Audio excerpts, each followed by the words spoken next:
Hi, hello everyone, thanks for coming. This is a preview for the Liverpool game. On Saturday we will have an embargo section which will be for 10:30 on Friday evening. Anton, if you want to start us off for Sky Sports. Hi, it's nice to see you. Hi there. I suppose that you're always a very... Sorry, you... Yeah, it's fine. You're always a very positive person, especially when it comes to your team. But how much has last weekend's result and the comeback sort of just given everyone a boost in and around the club as well as the players? Yeah, I mean, I think, I hope the lads believe that they can, they can score goals. It can be a good team when they put their minds to it, and okay, it's some of the things we showed in that game are more of the things we have to show towards the end of the season, and I think it's something we spoke about a lot. But at the moment, it's really it's a result issue for us. In many games, we've shown the same signs as against Fulham, in terms of finishing either strongly or being in the game until the end. But for us, it's really a case of turning these moments into result, and that's maybe a positive step for this one. So how much of it, saying that, is belief then? The belief that can happen? Yeah, belief is always there. Belief, when we start the championship season, like the start of last season, and all of our players are gone, and you have to gear up for a new season, the starting ingredient of everything is always belief. So that was there at the time, that's there right now, and that's still gonna be there always. And on the side of belief, you need to have a good doses of hard work, and so these ingredients are there. Is nothing about the basics. Need more than belief when you go to Anfield. So what is giving you that optimism that you can get something from this game? No, because it's football. Because things happen in the game, and the starting point of a game like this is always we know. You go to Anfield, you've got to do everything right, and you've got to have a few things going your way as well. So, but the biggest thing we can control is what we have to do on the day, and that's how we prepare for that game. Yeah, that brings me on to something that we never really like to ask about, but obviously we've seen the Premier League come out with a report into VAR over the last 24 hours. 20 errors so far this season. I know we've spoken quite passionately about the subject before, but do you feel as though the system's currently working as it should? No, if you've only made 20 mistakes in the whole season, then it's fine, It's something I don't want to get dragged into, because I think I'm in a position now where it's important that we don't seem to be deflecting. I have to be looking at what I can do. I have to be looking at what my players can do, and everything around it.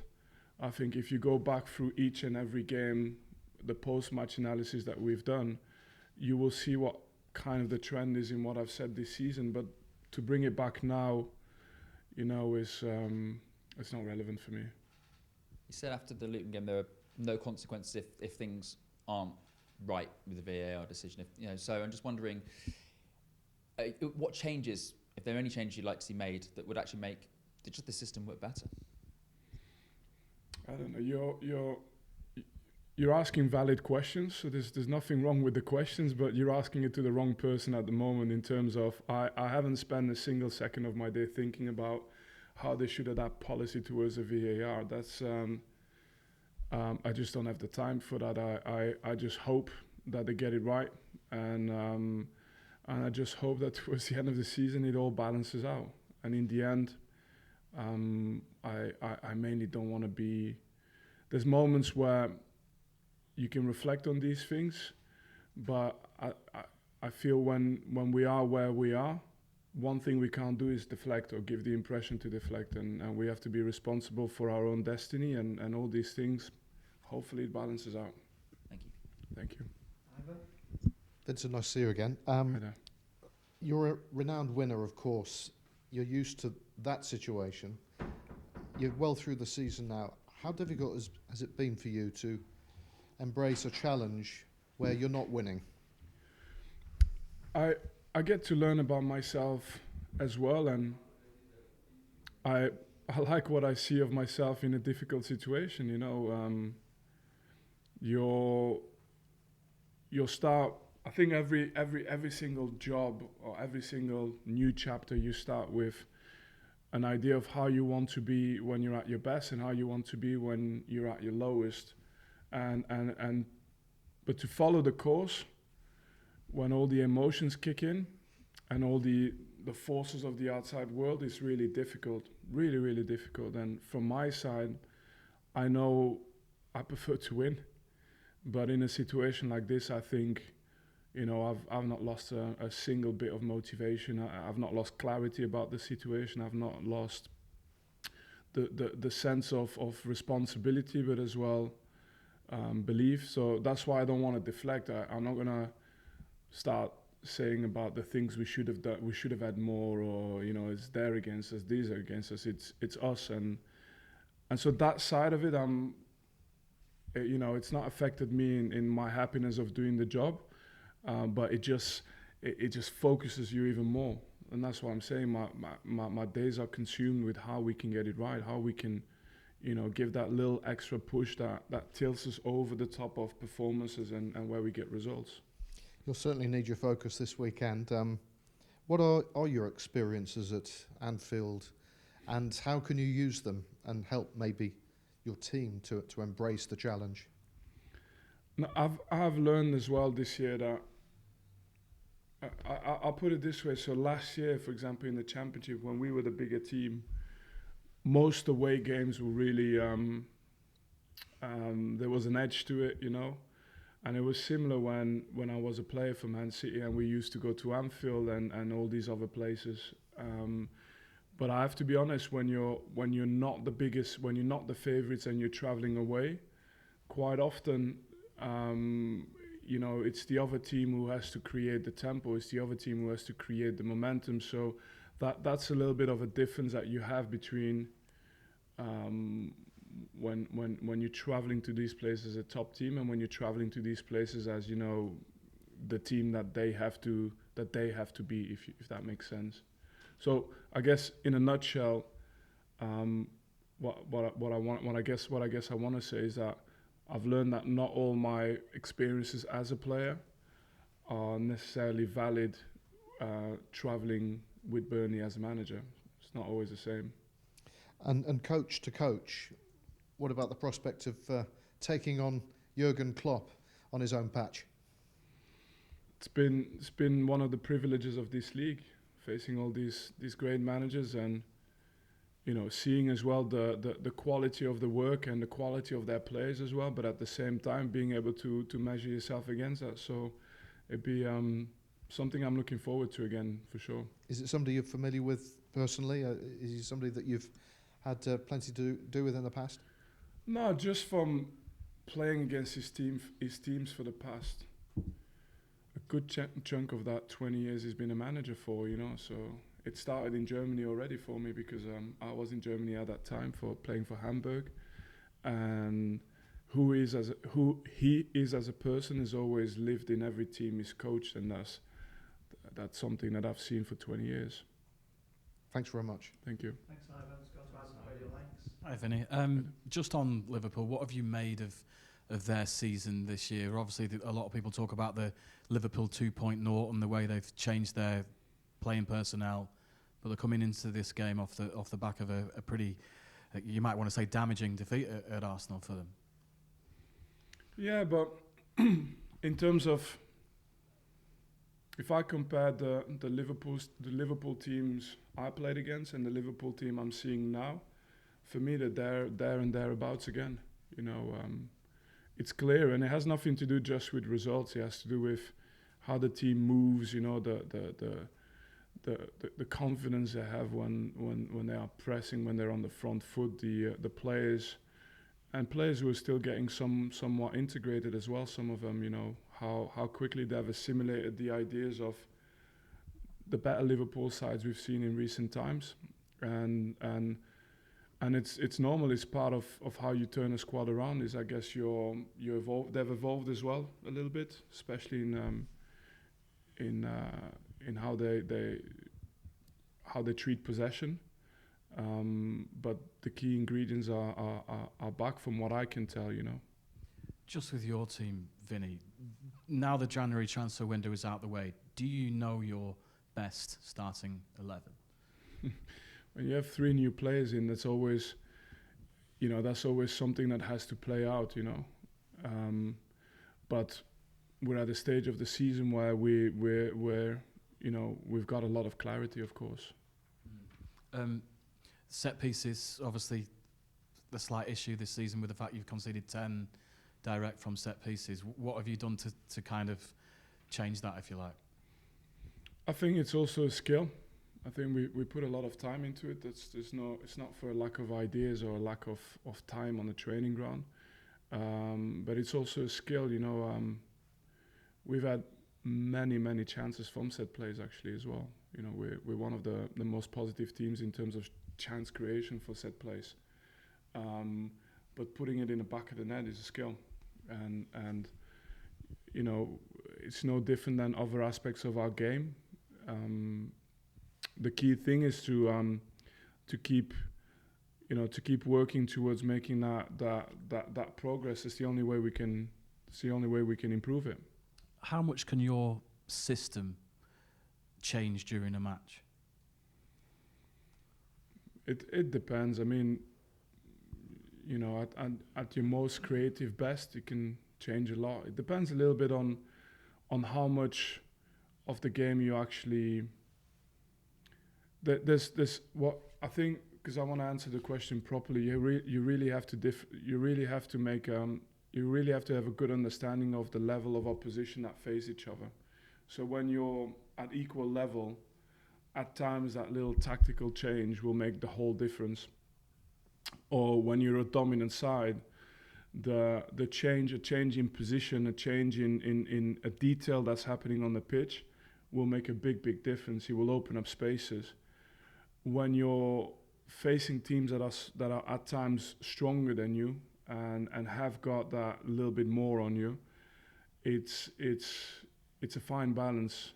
You know, that little bit of a change might not be more important than just the principles being solid and the team actually behaving in a collective way. Does that make sense? Yeah, it does, yeah.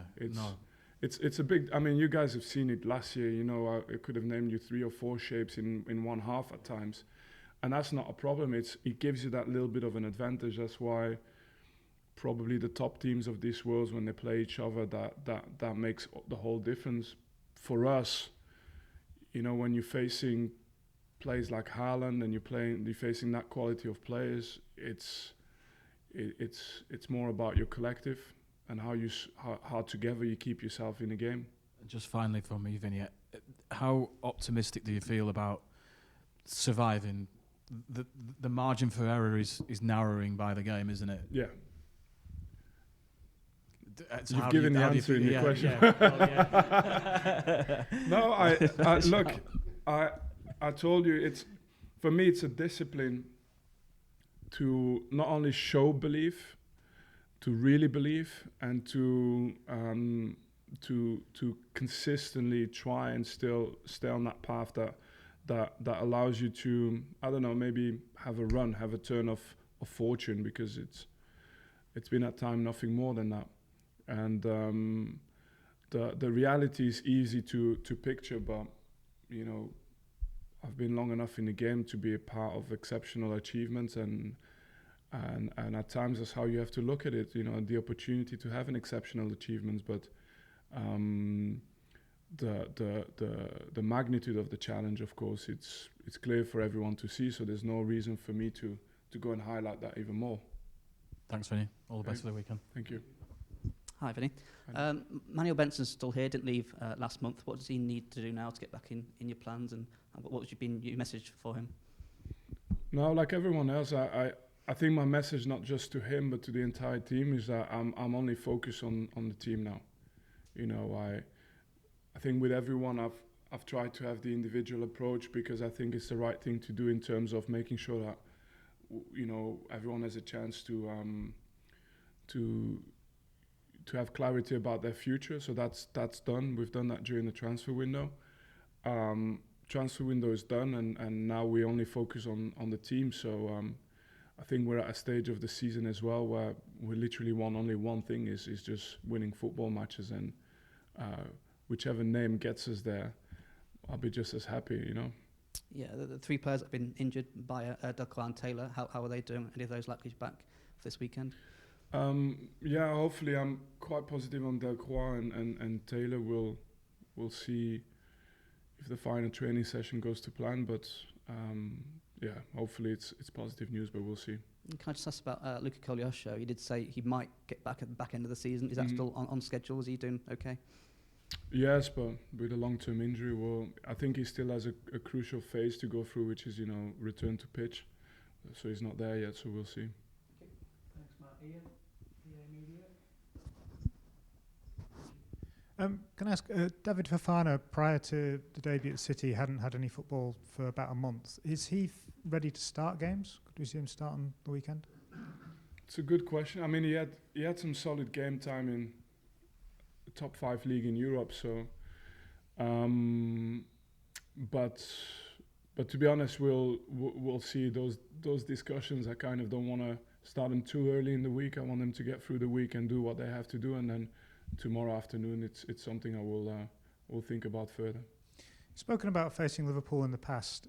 Obviously, Manchester City had some very close title battles with Liverpool. You were part of one of them that went to the final day. Yeah, more than one, yeah. Yeah. Do you feel Jurgen Klopp made City better when you were there?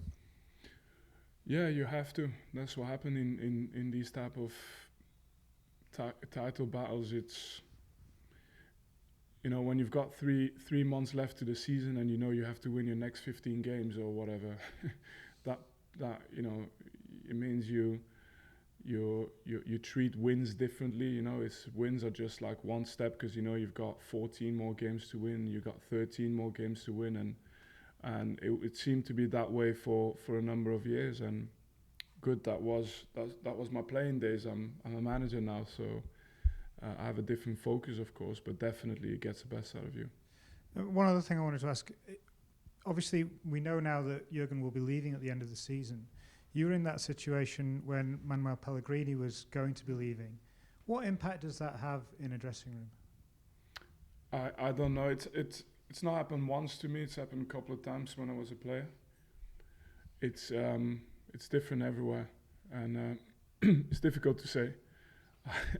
I can't go and make any statement to predict how they're going to finish the season. To be honest, I don't know. You find out when you find out, but it's also, in all honesty, not too much my concern. You know, I wish him and them after our game as much good fortune as they need. But for me, you know, the priority is what we do on the day. But do you feel it had any impact on that City team when you knew that Manuel was leaving?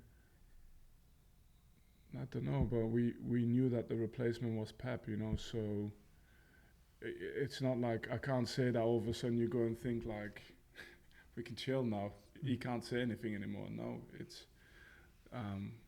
there's so many factors, but as well, you're dealing with exceptional professionals.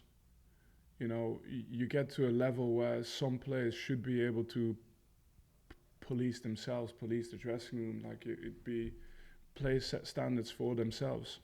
Not the manager does, but not just the manager. Players do that as well, and so everything's a test. But the honest answer is I don't know. Okay, thank you.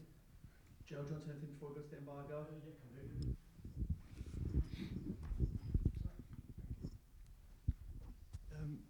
You've mentioned in previous weeks that a loss at the top of the table can be more significant than a loss when you're fighting towards the bottom.